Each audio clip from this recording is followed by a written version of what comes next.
Hello, this is the level editor tutorial for Geometry Dash. So first I'm going to talk about the various settings to make the level creating process easier. So first is how to start pause accuracy. This makes using one of the objects available in the level editor start pause more accurate, but at the cost of making playing the level have more lag. So you can activate or deactivate it depending on how confident you are in your computer or phone's ability to run your created level. Next is INC local levels per page. This increases how many levels are shown on each page in the created levels area. You can have this on any setting you would prefer, depending on if you prefer more pages that are shorter or less pages that are longer. Next is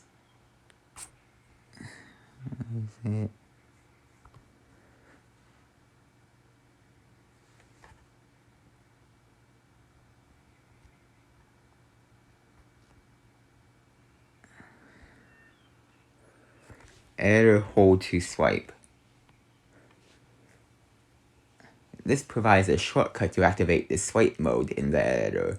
With this on, you can just hold down the button anywhere and it will activate swipe mode.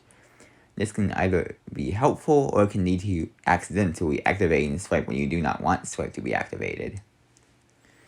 Now, swipe cycle mode makes selecting one object that is mixed in with several others easier by cycling through the stacked objects, but makes selecting multiple objects mixed in with other objects harder. You can activate this one if you wish.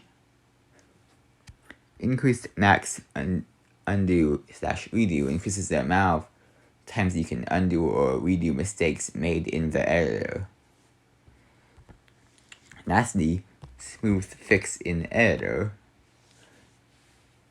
enables the smooth fix setting from earlier while playtesting in the editor. Now, smooth fix attempts to reduce lag and is found on the first page. Now, there are more useful settings, but to reach them, you have to enter the level editor first. So to enter it, you tap this button, then you tap the create button, then you tap new. At the top, you can give your level a name. I'm going to name mine level edit tutorial.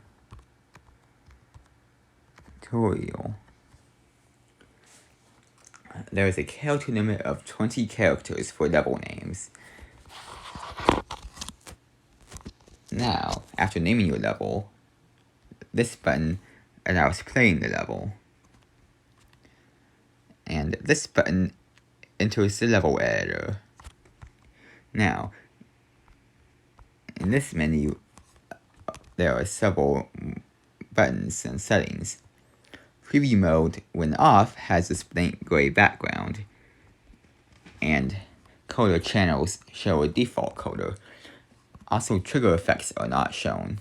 When it is on, objects appear in the editor as they would appear at that specific point when playing the level.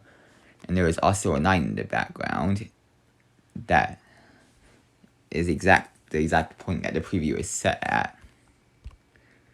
Show ground shows or hides the ground at the bottom of the level. Show object info shows several pieces of information about objects when you select them. So for example, here, and then show object info off, like that.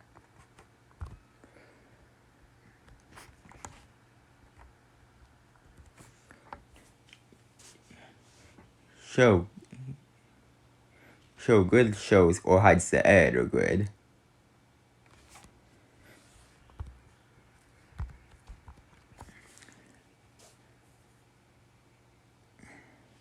Select filter is useful to delete tabs filters, allowing only selecting certain objects. Follow player makes it so that when playtesting a level, the camera will follow the player or not follow the player. So like this will follow the player off, like this.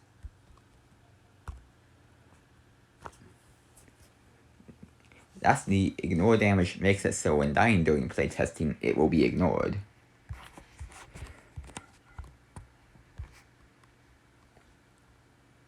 So like this, or with it off, like this.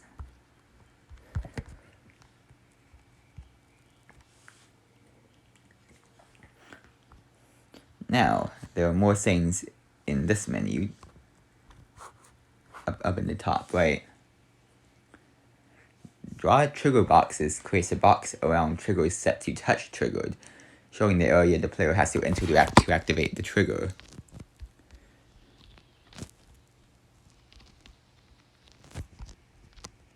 Or at least it should.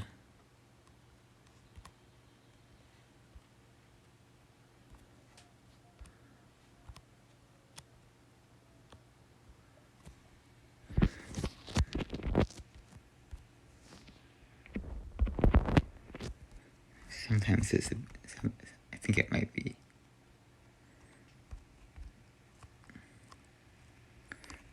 I guess it's not working now. Playtest music makes the level selected song play when playtesting the level. Durations 9s makes 9s from where a trigger starts to where it ends. This only applies to triggers with a length set to them, like the move trigger or the alpha trigger. Hide grid on play hides the grid when playtesting a level. Enable link controls adds 2 more buttons to the left side of the level editor interface that are not too useful but do have their uses. Hide UI on test hides the editor UI when playtesting a level. Effect 9s creates blue vertical 9s, where you place triggers that are not touch triggered. Grid on top allows viewing the grid above placed objects that do not line up with the grid 9s. Hide background replaces the background of the blank black background while in the editor. Editor hold to swipe and swipe cycle mode are the same as in the main menu. Lastly, there are 2 more things on the bottom. Buttons per row and button rows. These control how many columns and rows are in each of these like tabs. You can go up to from 6 to 12 buttons per row. So that's how many columns. And 2 to 3 button rows. That's how many rows. So like that.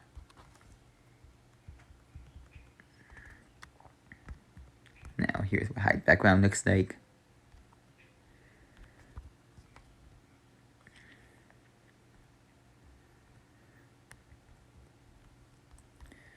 Let's try a different trigger, see if it, okay, there we go. Oh, touch trigger store doesn't want to work, but that blue 9 is the effect 9 that disappears. When I select effect 9s, like that.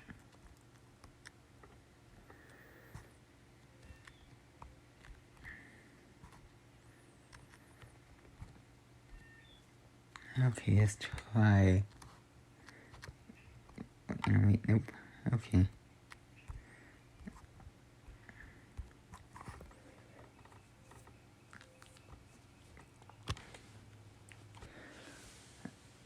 Okay, so in the top right is this of the main editor interface is this gear icon. You can use this to change some individual settings for the level. So you can change some basic settings. Speed is what speed the player starts at. So normal speed, double speed, triple speed, quadruple speed, or half speed. Select mode is the game mode. So cube, ship, ball, UFO, wave, robot, spider. Mini starts the player as a mini icon, and dual starts the player in dual mode. Now 2-player activates a special mode such that when in duels, the top and bottom can be controlled separately. So using spacebar and up arrow on PC and the left and right side of the screen on mobile. Now BG select allows changing the background. You got all these different options. And G allows changing the ground. Now, there are also two 9 options under the G. 9.1 is solid at the center and fades out towards the edges. So like this. And 9.2 is just a solid 9 all the way across the ground. Font allows changing the font for text objects, as well as the attempt counter at the start of the level of each attempt. And you got 12 fonts to choose from. Now, select Son allows choosing the Son for the level. Normal allows choosing one of the 21 main level Sons.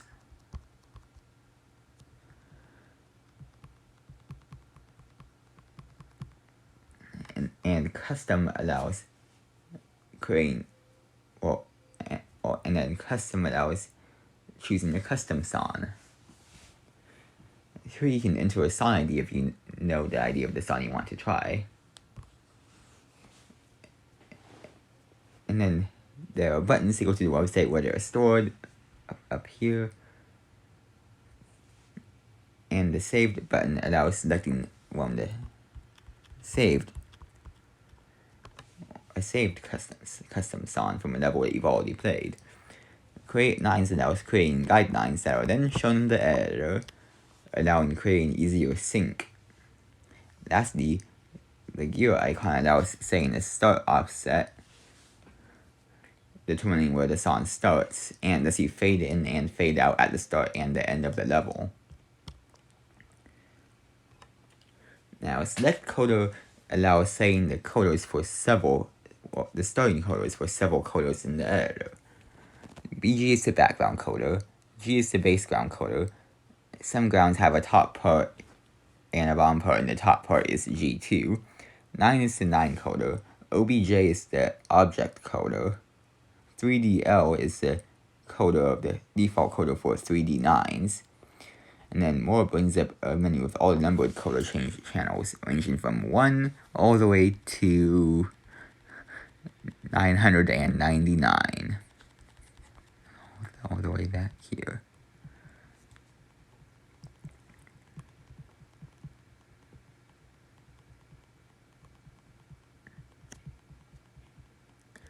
Now when editing a coder, there is this coder wheel that's brought up. You can use it to determine the coder.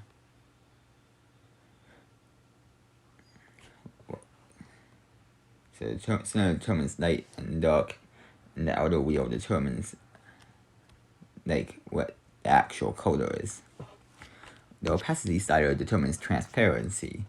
Then these two things, player coder 1 and player coder 2, just override that to set it to the player's coder, primary or secondary. Blending enables blending. There's a special kind of blending mode which makes it so that coders are kind of semi-transparent and blends them with any stacked objects of different coders. And then copy coder completely changes the interface, bringing up sliders for hue, saturation, and brightness. Now, saturation and brightness are on a time scale, but the checkbox changes it to adding. Now, the hue is always set at adding.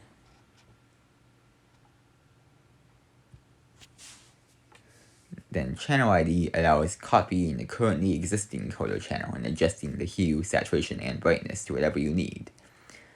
And then copy opacity copies the opacity of the original coder channel. Okay, there are 13 categories of objects. The first category has solid square blocks and fake blocks.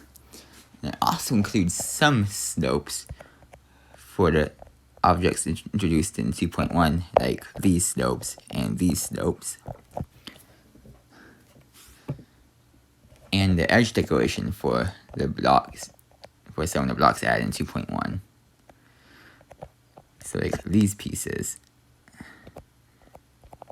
which can be a bit confusing on how to use. The second category has rectangles and quarter blocks, as well as the fake versions. And it also has invisible blocks,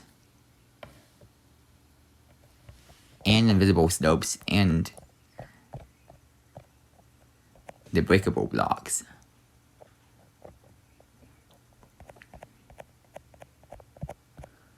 The third category has outlines of varying thickness to add to fake blocks in order to make them solid.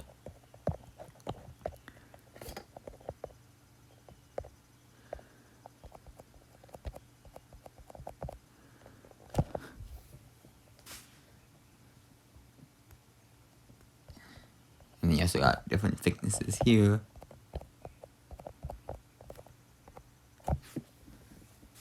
The fourth category has slopes and fake slopes.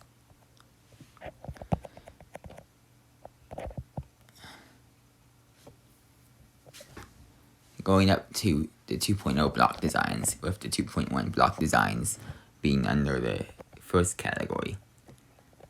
Category 5 has spikes, fake spikes, invisible spikes, and most of the ground spike decorations. However, the monsters and the animated ground spikes are in category 7 here, so these ones.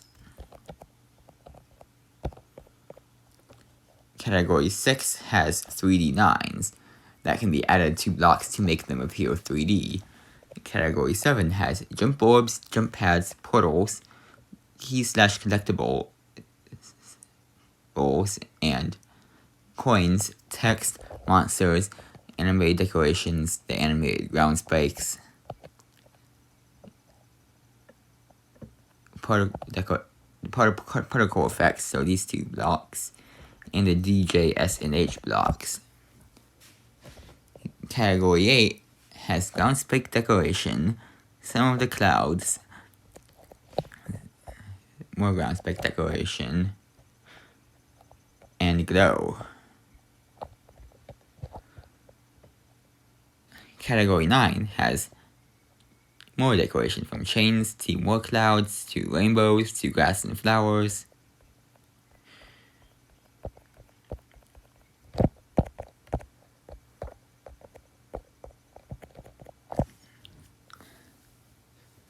To smiley faces, to signs, and even hands.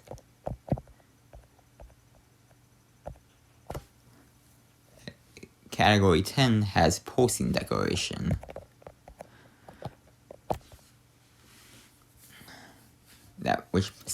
These decoration objects pulse to the music of the level. Category 11 has saw blades and rotating decoration.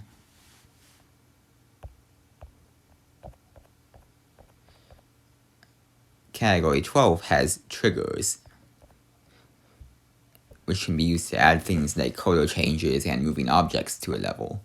Lastly, Category 13 has custom objects, which are groups of under 100 objects that can be copied and pasted and placed anywhere in any created level. To place an object, you can select it and then click or tap where on the screen you want the object to go. Some objects can also be used together to create a complex structure.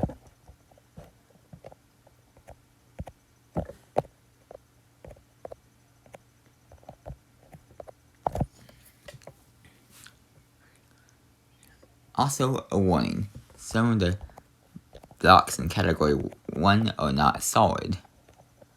This includes most of the designs from 2.0 and 2.1. To make these solid, you need the objects from Category 3. So these outlines. Okay, there are 3 main tabs on the bottom left of the screen: Build, Edit, and Delete. These kind of act as different modes. So in Build mode, this shows all the different objects, and you can tap on the grid to place objects. If you don't have an object selected in here, then nothing will happen, unless you're tapping where an object is. So like this, which it will then select an object here that you can then add. Build mode is mainly used to place objects. In edit mode, the menu in this menu has several tools, edit tools, so you can, when you tap on an object, it gets kind of highlighted in green, which means that object is selected. You can then use the edit tools on that object. The first four are arrows that move the block 1/15 in that direction. So 1, 2, 3, 4, 5, 6, 7, 10, 11, 12, 13, 14, 15.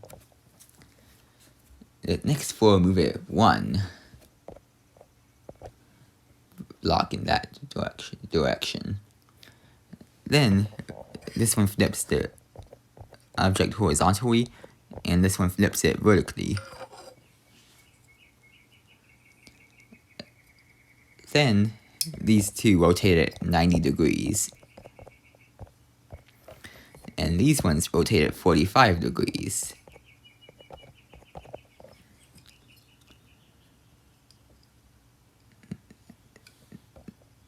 Next, these ones move it up, down, left, and right 5 blocks. And these ones do it 1/60th of a block here. 1, 2, 3, 4, 5, 6, 7, 8, 9, 10, 11, 12, 13, 14, 15, 17, 18, 19, 20, 21, 22, 23, 24, 25, 26, 29, 30, 31, 32, 33, 34, 35, 36, 37, 38, 39, 40, 41, 42, 43, 44, 45, 46, 48, 49, 50, 51, 52, 53, 54, 55, 56, 57, 58, 59, 60. Now, this one brings up a rotation wheel that you can use to freely rotate the object.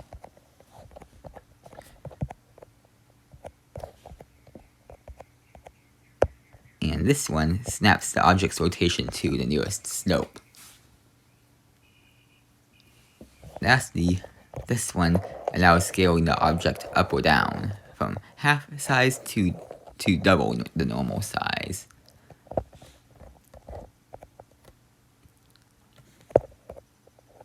Now, when in delete mode, tapping on an object deletes said object while tapping or clicking on an object.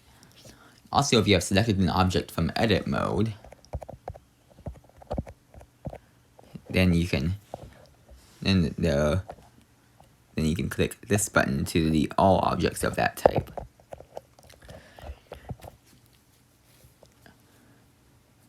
Then there is a button to delete all objects of the start position type there. And on the right, there are 4 more buttons. These are delete filters. None means that there is no filter. Static means that you can only delete solid blocks and spikes. Details means that you can only delete like decorations. And custom means you can only delete the specific type of object that is currently selected at the time you tap custom. Also, if you have which one is it?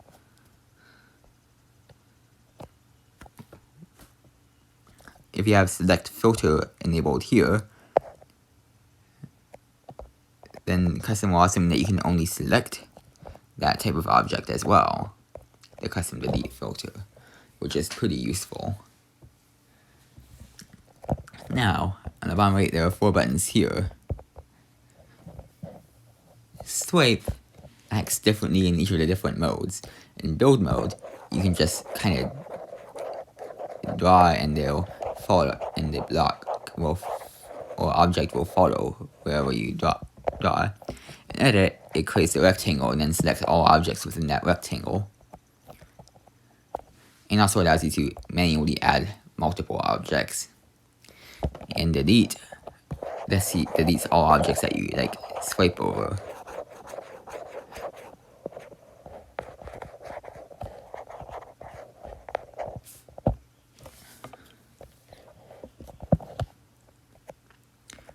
Rotate brings up on certain objects a circle, and it acts kind of like that free rotate button in the edit menu. this one.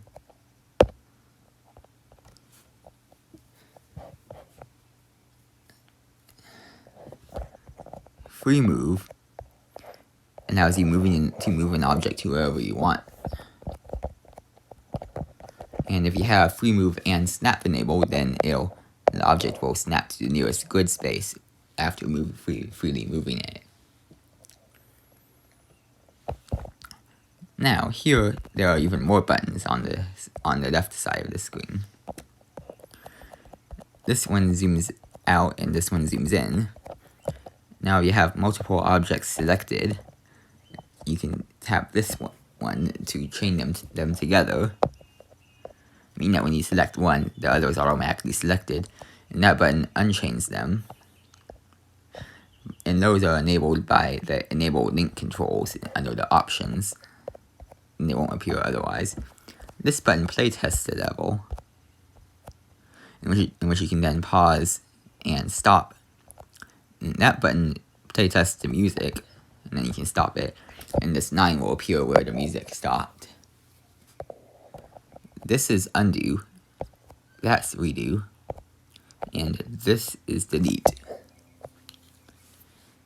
Then, in the top center is this bar. You can use this to quickly navigate the level. For slower navigation, you can also just drag on the screen, like this. On the top right is the level settings button and the pause menu. Now, in the center right, there are several buttons. Copy copies the last copies the currently selected object, and paste pastes it.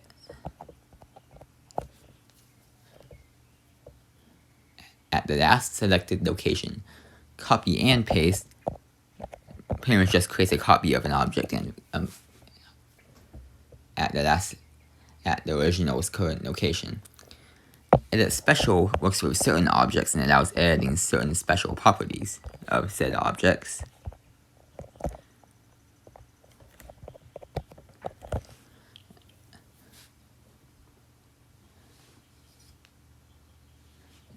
Edit Group brings up a menu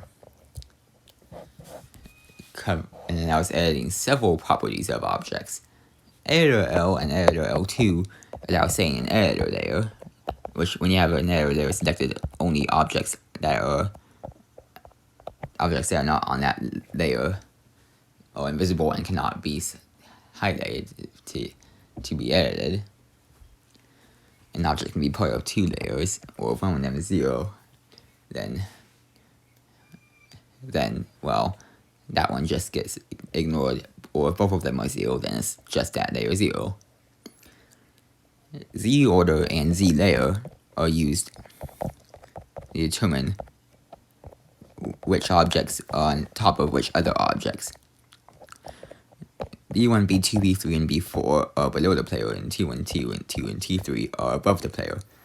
Then within a layer, a higher Z order is above a lower Z order. Don't fade makes it not have a special effect when exiting the screen, and don't enter is the same but for when it enters the screen.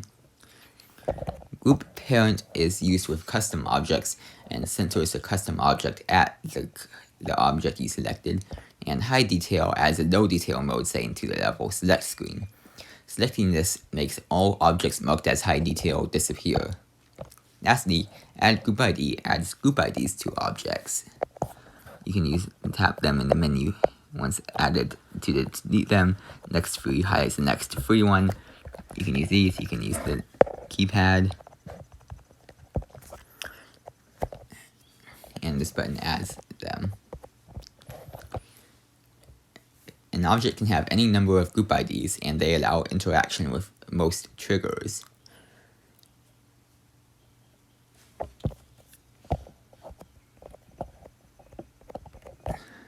Edit Object allows changing the color of the object and sometimes some other settings. P call 1 is the player's main color. PCOL2 is the player's second color, light BG is the lighter version of the background color, and default is the default color for that particular object. You can also select any of the numbered color channels, and this one allows selecting any from 10 to 999.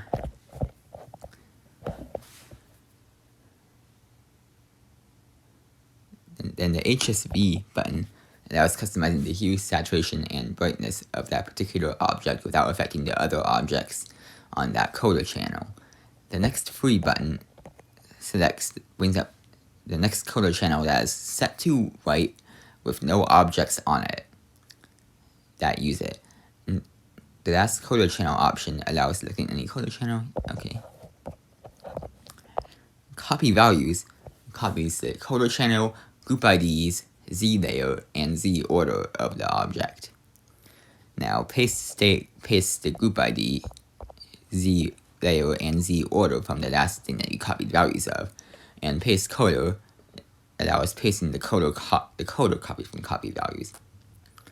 Now below copy values is this button with 3 circles on it, and it brings up a menu on the left side of the screen, which allows you to change hue, saturation, brightness, and opacity of the color channel for that object. Go to layer automatically brings you to the layer of the currently selected object, and deselect deselects the currently selected object.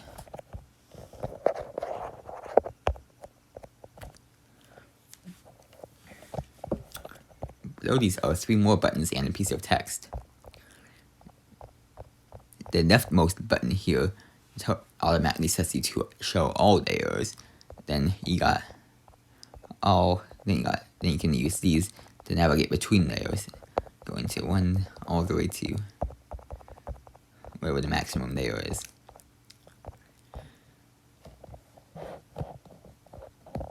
And then the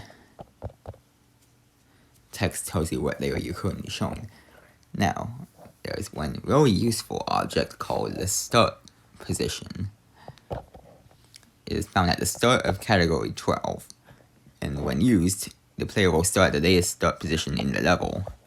So like here. Under edit object, you can't change the color, but you can change the starting speed, the player's game mode, whether or not they're in flipped gravity mode, mini mode, dual mode. However, you cannot verify and publish a level with a start position in it, but it is useful for playtesting because then you don't have to start at 0% every time you try the level. In category 7, there are several portals, jump pads, and jump orbs. There are 4 types of jump pads. The yellow ones bring the player a large distance upward, like that. The purple ones do a much smaller jump, equivalent to a regular jump.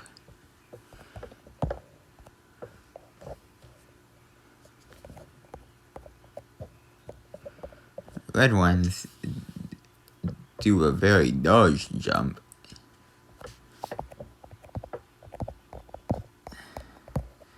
And blue ones flip the player's gravity.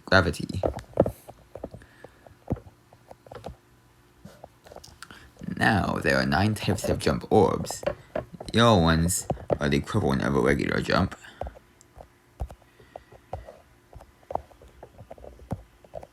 Purple ones are a much smaller jump. Red ones are a much larger jump, equivalent to a yellow jump pad. Blue ones flip gravity. Green ones also flip gravity, but do it in a much smoother way. I have ignore damage off.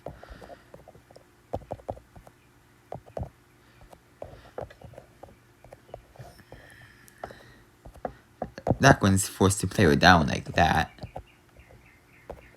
Then the green and purple dash orbs push the player forwards while they hold, and then when they release, the dash stops, and and the purple one flips the gravity at the end of the dash.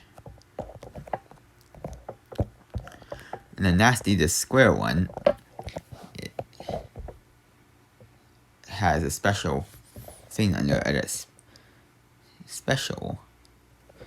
This allows you to set a group ID, and then if activate group is checked, then that group will be activated upon pressing the orb, and if it's not, then the group will be deactivated upon pressing the orb.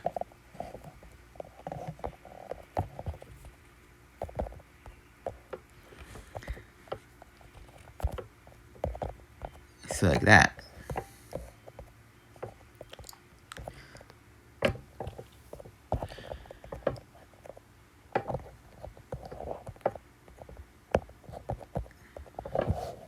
Now, all jump orbs under Edit Special have multi-activate.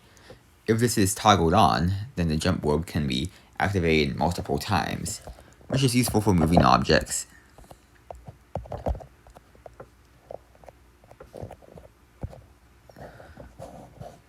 Now, there are 22 types of portals.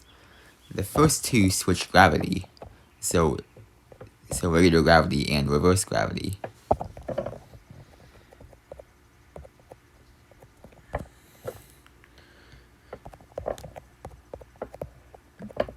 Then there's the game mode portals. The ship game mode, cube game mode, which is technically before the ship game mode, ball game mode, UFO game mode, wave, robot, and then the spiders for some reason later on.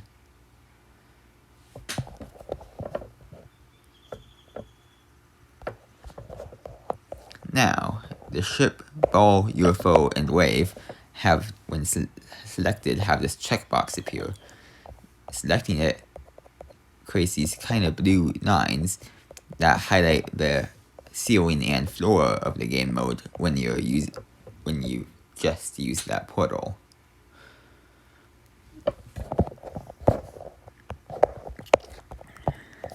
Now, after these are the mirror portal and the undo mirror portal.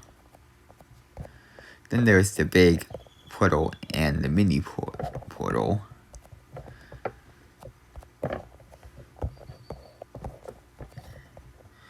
And the dual and non-dual portals.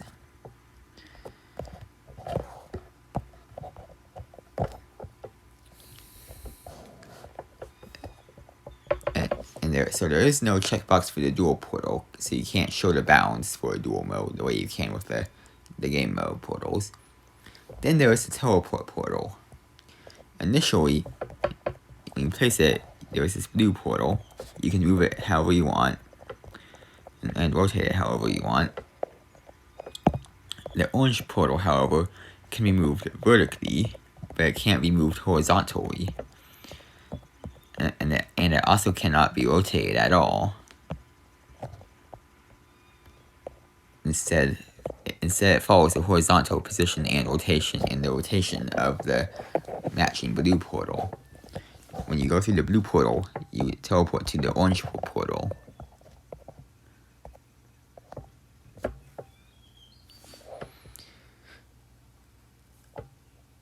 However, they can be scaled separately though.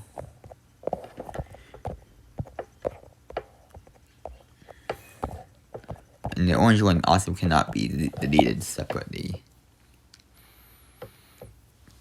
Now, after this is the spider portal, which is the last game mode portal. And for some reason, it's all the way over here.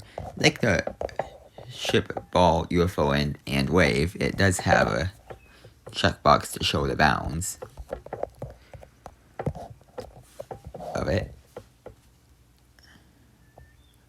Now, in the pause menu, there are several buttons on the right side of the screen. One of these is uncheck portals. This will uncheck any checkboxes on the game mode portals. Now, the speed portals, which are the last 5 portals, also have checkboxes, but they will not be deactivated by this uncheck portals button. But they are slow speed, normal speed, double speed, triple speed, and quadruple speed. And the checkbox makes it so that when in song playback, if the checkbox is selected, it will account for the speed portal. Otherwise, it will not account for the speed portal.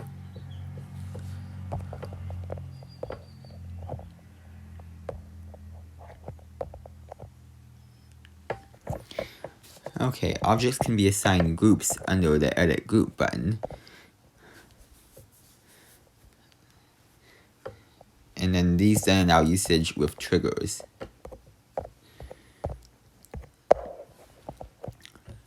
Every single trigger has two common, or most triggers have two common settings, being touch triggered and spawn triggered. And then spawn triggered also enables multi-trigger.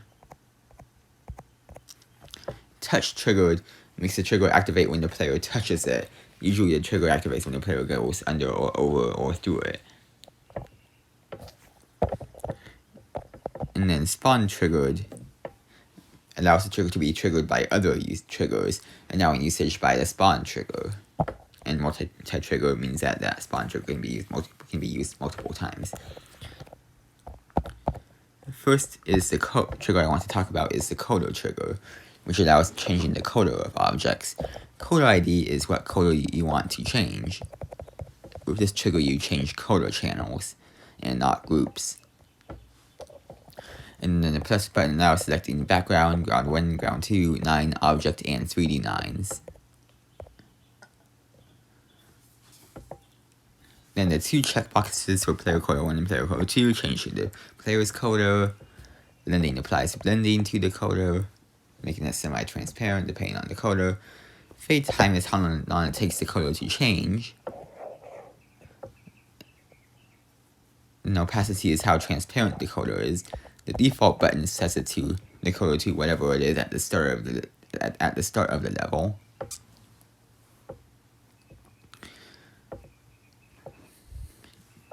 And then you can use this coder wheel to change the coder. In the top left are two squares. The top one is your current coder, and the bottom one is where it used to be when you enter the trigger select coder menu. Then copy coder changes the interface. You can set a channel ID and it'll copy that channel. Then you can copy opacity if you want. And then you can change hue, saturation, and brightness.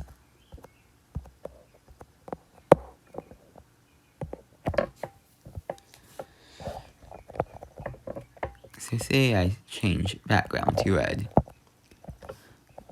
It'll look like that.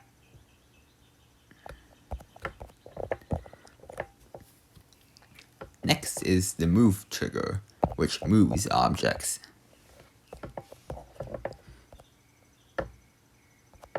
So like that. So target group ID is what group is being moved. Use target will allow you to move to the position of a different group ID set under target POS group ID. And then you can use X only and Y only to just move to the X coordinates or just to the Y coordinates.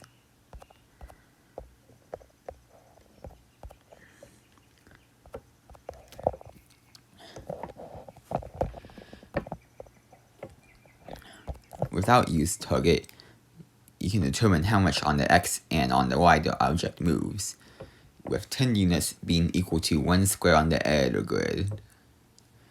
And knock to player X and knock to player Y overrides the move X and move Y and knocks it to the player's X position and Y position.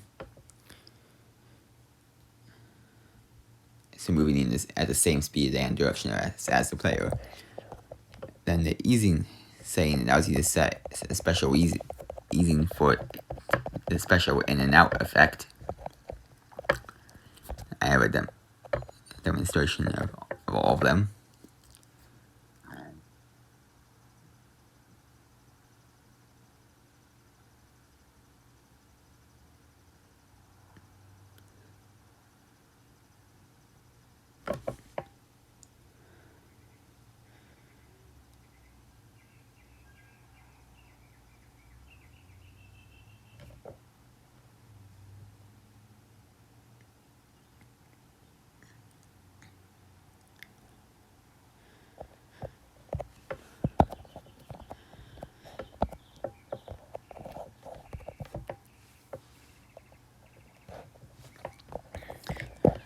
And then lastly, move time is how long you move the object for.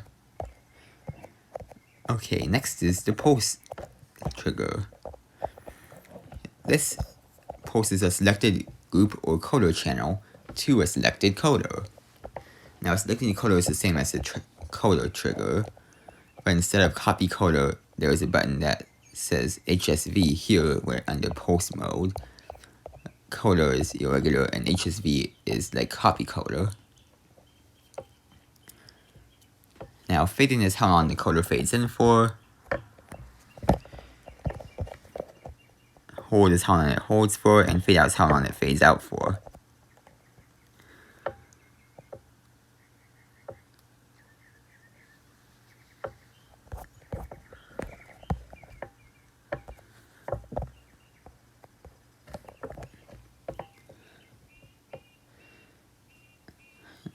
Now, the exclusive checkbox will prevent other pulses on the same objects that happen at the same time from happening. And the exclusive, and then there's target type. Channel lets you set a coder channel.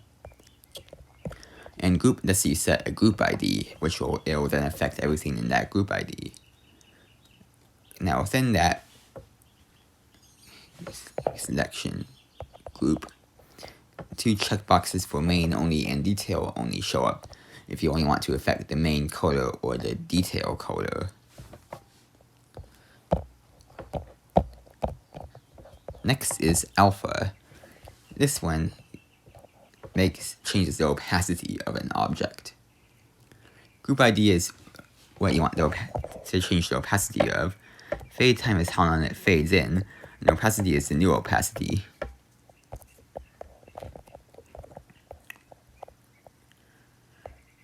And it can also be used to make an object invisible.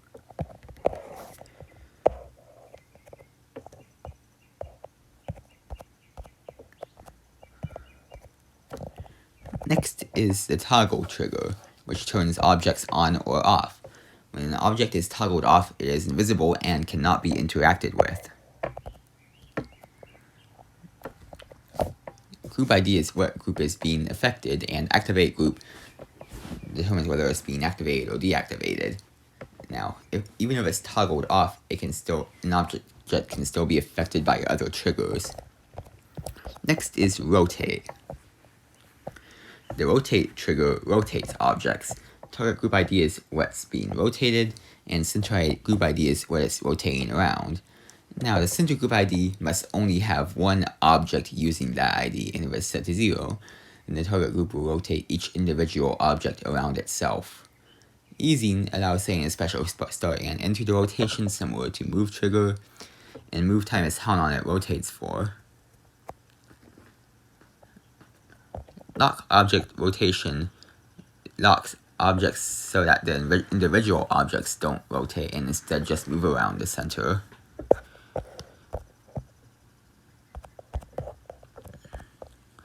And then the amount the object rotates is determined by the number in times 360 times 360 degrees plus the number under degrees. That's lock object rotation, as you can see.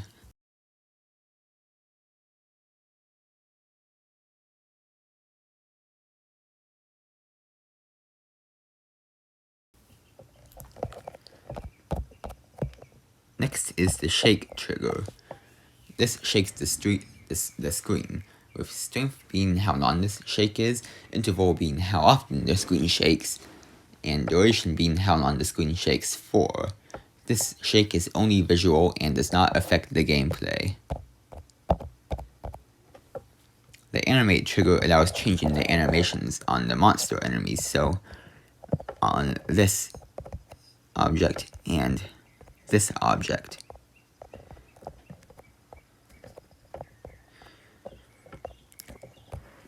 See, under the info button is a list of what each animation is, and you can change these animations under animation ID, which changes the creature's attached to the group under group ID animation to the animation specified under animation ID, which are given in this menu.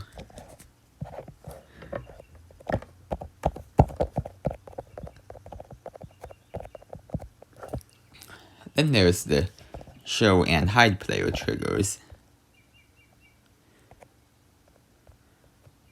which hide and show the player.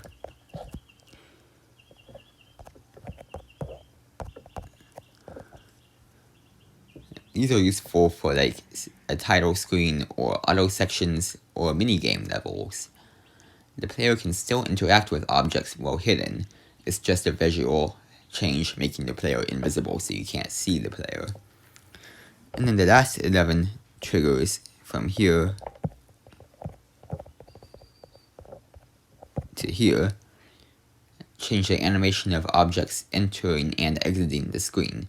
They do not have touch trigger or spawn triggered settings, so you can't do any of those, but they can be used to make objects look cool while they enter and exit the screen. Okay, at the end of tab 7, there are these 4 blocks, D, J, S, and H. The D block works with the wave game mode, and it allows the wave to touch blocks without dying. The J block makes it so that if you hit a jump orb and continue holding, if the platform you land on has J blocks, you will not continue to jump until you release and tap the button again. The S block sends a dash orb, or ends a dash orb if the player is still holding down the button when they hit the S block. Lastly, the H block allows the player to jump well underneath the block without dying, allowing hitting their head instead of dying when they hit the block.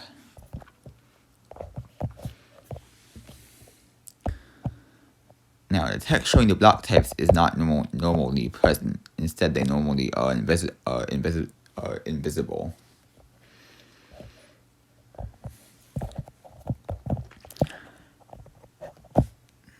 Now, also under that same tab, but near the beginning, are the key, kind of heart, potion, skull, and mini coin.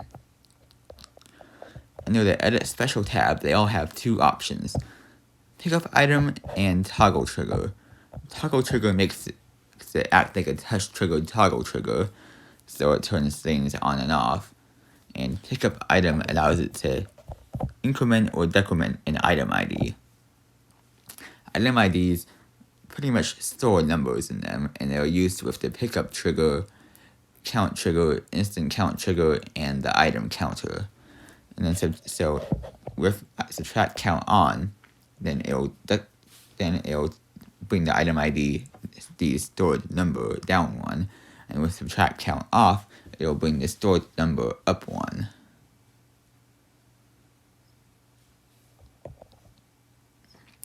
Now, when putting user coins in your level, you can only have up to 3 of them maximum.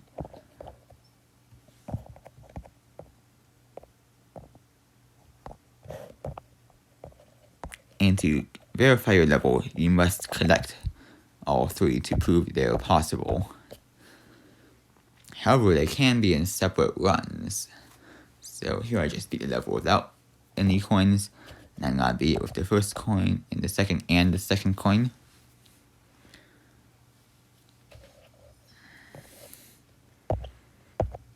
And then just collect coin 3. And the level is verified. However, when your level is published, collecting the coins will not increment the user coin count. Instead, for that to happen, the coins must be verified by RobTop. Until then, you can collect the coins, but they will be bronze instead of silver in the published level, and they will not be added to the total user coin count. There are some more advanced triggers. So there is the stop trigger, which stops an active trigger. So say it says by Q, group ID 1, move it, lock player X, and then set that to group ID 2, then I stop group ID 2 here,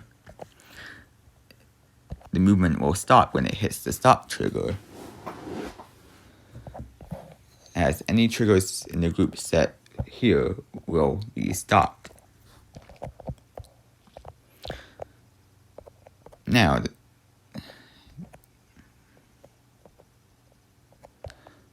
the spawn trigger can activate other triggers. So you add the target triggers to group ID and enable spawn triggered.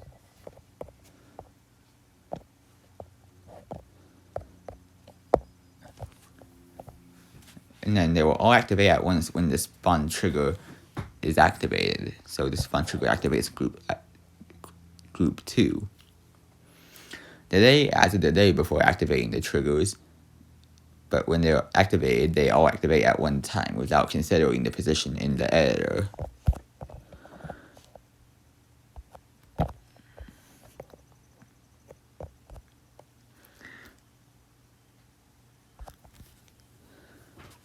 Now, editor disable prevents the spawn trigger from activating during playtesting in the editor.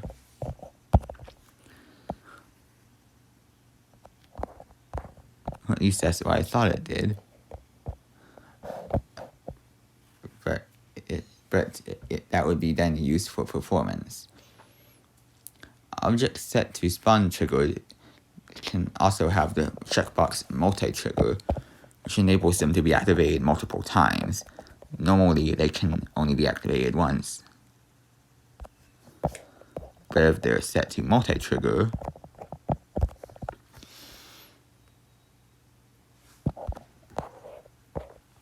like that. Lastly, spawn triggers can be activated by other spawn triggers, and there are several other triggers that can act like a spawn trigger, and they can also act like a toggle trigger, depending on if they're activating other triggers or other things. Now, the follow trigger is like an advanced version of the move trigger. So you set objects in the target group ID and the follow group ID.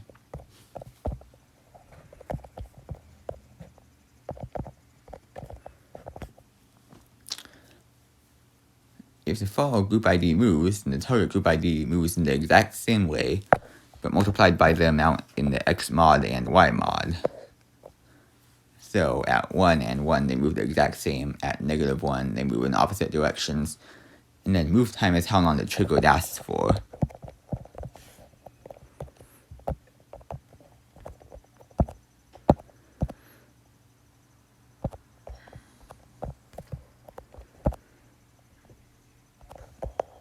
As seen there.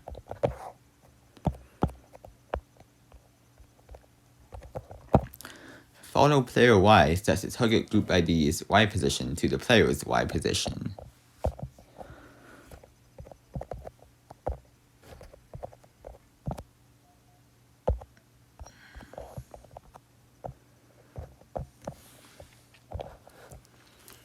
Delay sets the delay before the movement.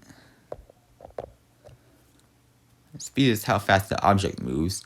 Offset offsets the object from the player's Y position by the set value above the player, and max speed is the maximum speed that the object can reach. Move time is how long the object moves for.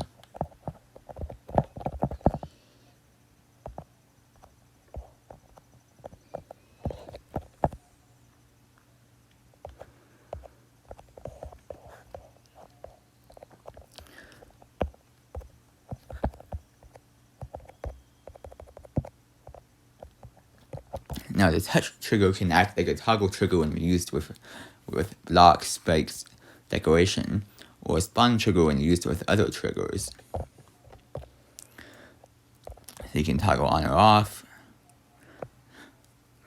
If hold mode is activated, or if hold mode is deactivated, touching after the touch trigger will activate or deactivate it, or if it's specified, then just deactivation.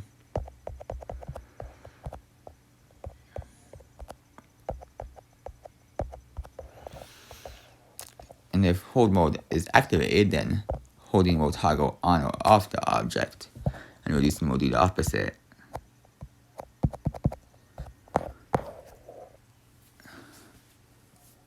Now, dual mode, when in 2-player mode, activates the trigger when the second player is touching the screen or pressing the button, but not when player 1 does those things, though.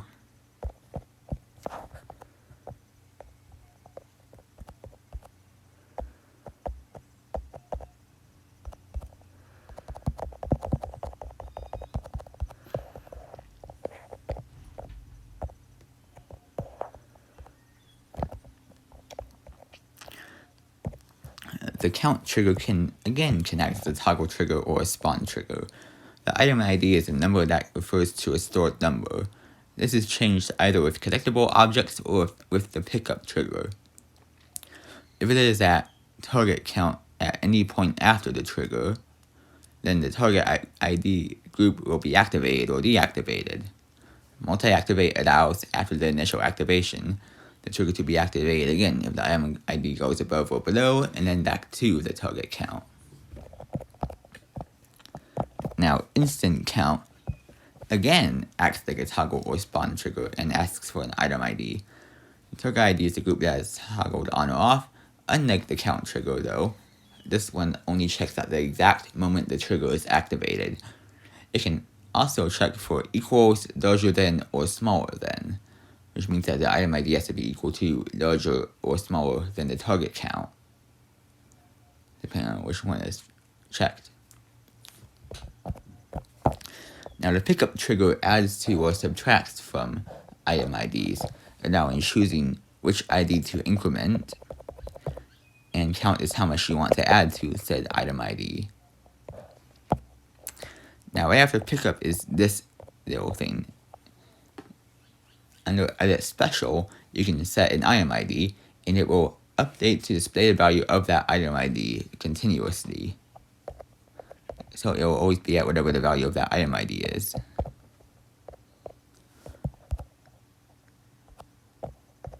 So for example, 0, 1.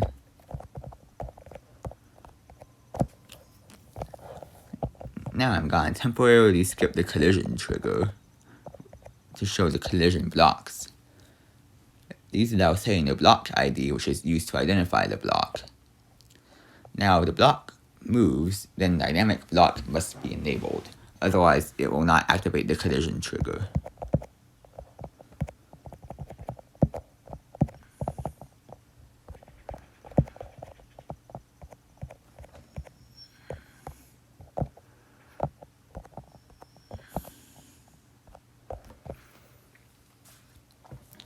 Now I'm going to go back to the collision trigger after I set this to block ID 2.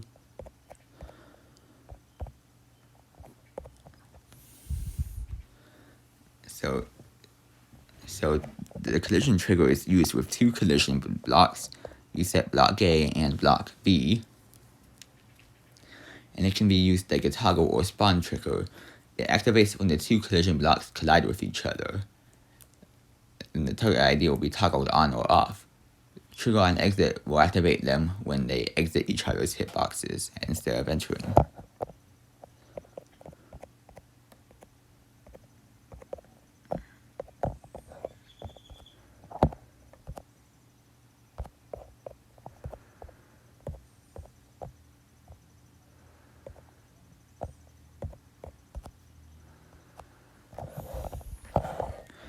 Or at least it should. Yeah, spectator of group 2.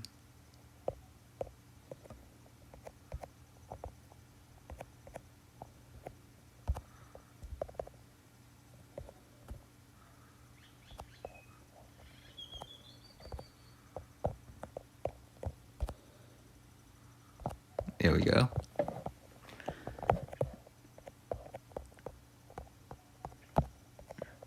Now, the on def trigger, once again, acts like a spawn or toggle trigger.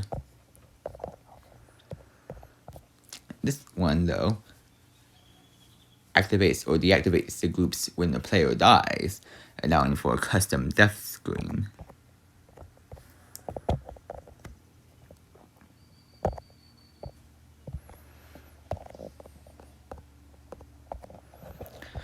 Now, these next 2 enable and disable a special visual effect. It is off by default, and it creates a trail made of copies of the player's icon. So off, on, off, like that. And the last two triggers are the background on and off, or background effect on and off. When in the ship, UFO, and wave game modes, there is by default a background effect of randomly floating squares, and these triggers turn them on and off. In the cube, ball, robot, and spider game modes, they are always off. So on, off, on.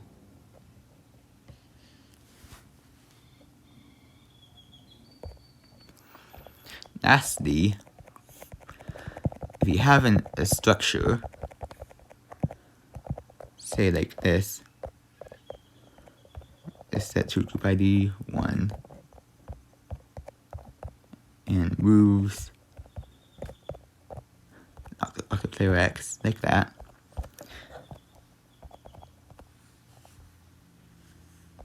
And you want to copy it, you can go into the menu and tap the Build Helper button, and it'll automatically set everything to the next three groups, such that the same objects are linked to the same groups, but they're set to the next three ones. Okay, so also in the kind of pause menu, there's Create Base button. The way this button works is if you go to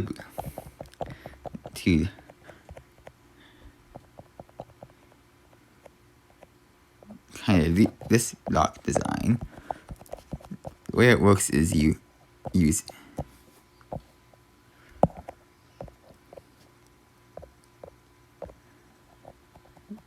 actually no, not this block design, this one. If you use this block design, so the way it works is you do these kind of sets of 4.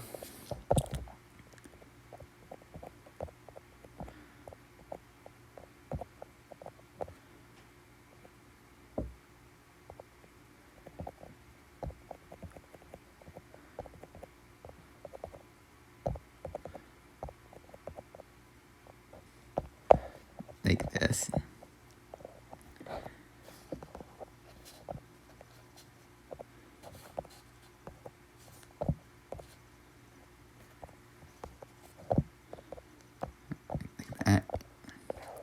Then you can highlight the entire structure and then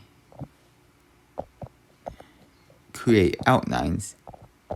Well, and then create edges. We'll create these kind of edges around the block. And then create outlines. We'll create some outlines around those edges. Now, reset unused resets all unused color channels. So any color channels that don't have any objects using them will then be set to just white. Now, there are 2 ways to create a low detail mode in a level. The first way is under the objects that you want to be part of low detail, you can go to edit group and then select high detail.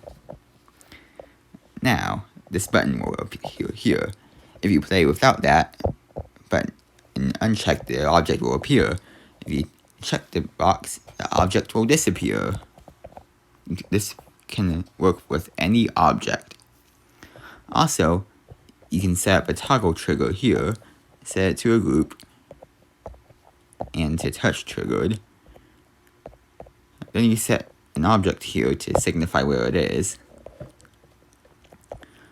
and set your detail to the group. Then, if you play and don't tap to select the trigger, the object will appear. If you go over the trigger, the object disappears.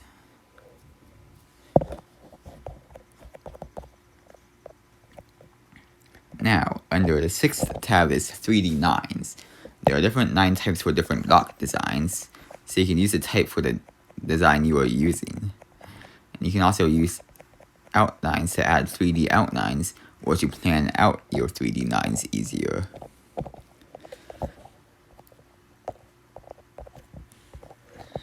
Now I have some examples of 3D lines, and I'm going to show how they're created.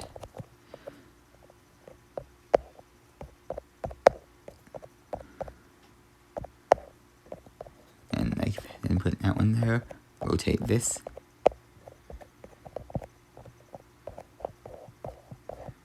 Wait, that's what, yeah, that's what I did.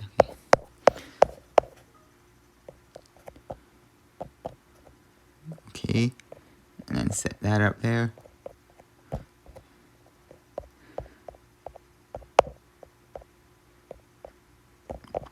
And place this. Then place these.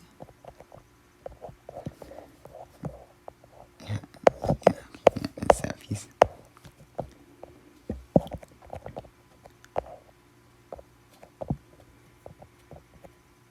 Like that. And for this slope, on slope type.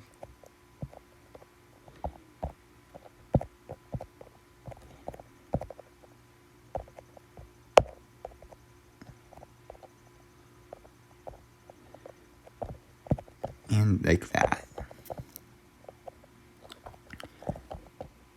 Now, some decoration objects can be chained together to create some cool looking structures, and here are some examples.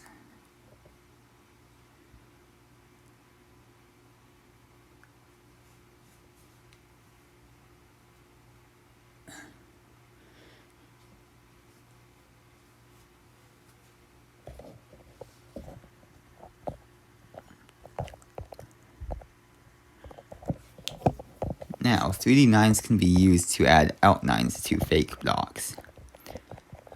This works because they do not have collision, meaning that the player can pass through them. So, I'm going to place real and fake.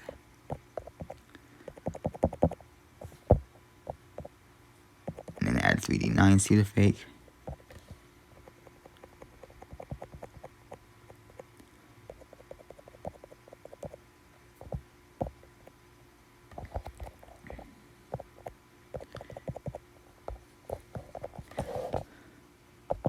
You can undo the, you can cut off the real, but not with the fake.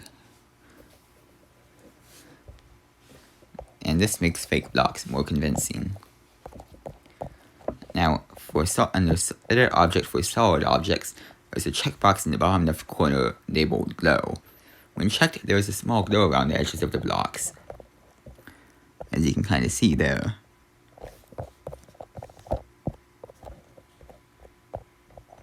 And when unchecked, that glow does not exist, making them, which can be used to make your real blocks indistinguishable from the fake blocks. Now, under tab 8, there are several glow objects that can be used to add glow to objects, and they come in 3 different sizes: small, medium, and large.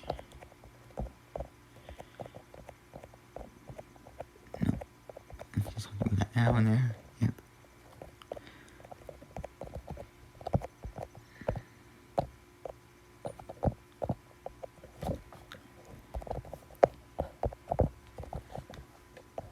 Now, once again, I have an example.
Now, there are several other decoration objects available.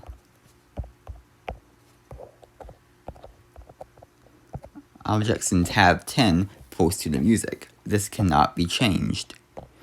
And the 3 antenna objects have a pulsing circle at their top. I currently have the music turned off, but when the music's turned on, they do pulse to the music. Now, tab 11 objects by default spin continuously around in circles in a random direction, but under Edit Special you can set Custom, which allows you to control how fast they spin and in what direction, and Disable, which disables the rotation entirely. You can also use rotate triggers to have more control over the rotation or to change it mid-level. Then there are several animated objects that play an animation during playing. This animation cannot be seen during preview mode, and they are found in text in tab 7 after all the portals, jump pads, and jump orbs. Most of these do not control any or enable any control over the animation, although 4 of them do allow some control. This one, and this one. Finally, in tab 7 is the text object. This allows placing text throughout the level. The text can be changed under Edit Object with a new tab labeled Text showing up. Here you can change the text displayed using the text box. The trash can button can be used to clear the text.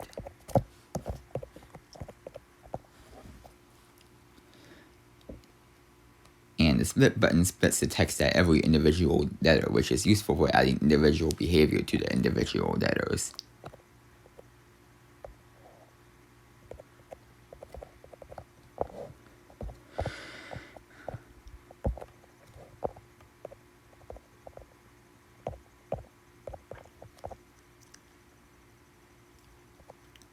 Now, the font of placed text is determined in the level settings menu.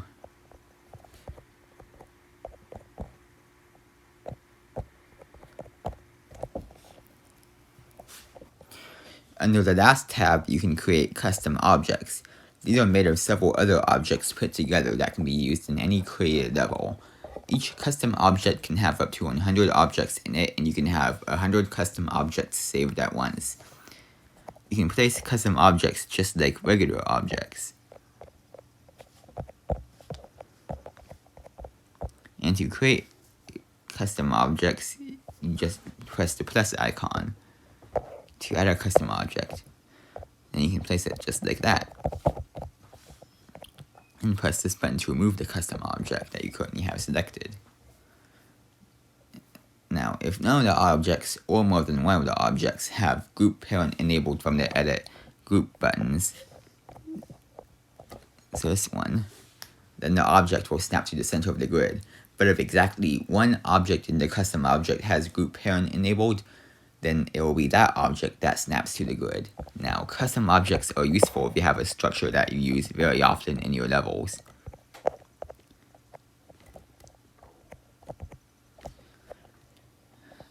So once you finish a level, you might want to publish it.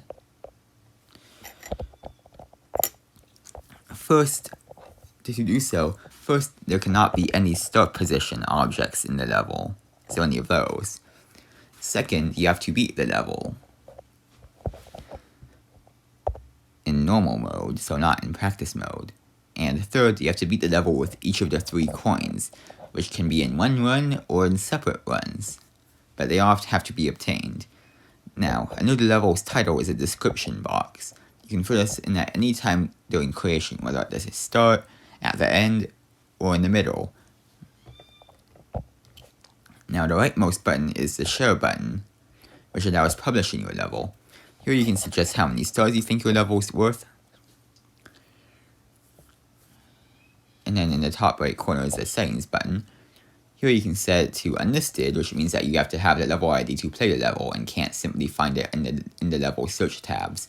You can also set allow copy and whether you need a password to copy the level. Now the password has to be a number between 4 and 6 digits. There are no rules about repeated digits though, so yeah, any number between 4 and 6 digits. Now, outside of the settings menu, the share button level button publishes the level, and the cancel button cancels publishing the level. Now, now when you go back to the screen to enter the editor for a published level, there is a new button that shows up here. This updates the level description. You can change the description at any time, but the name of the level cannot be changed. Also, updating the description does not require re-verifying the level. Now, when you're on the level play screen for a level that you're the owner of, on the left side above the copy button is a button that unpublishes the level.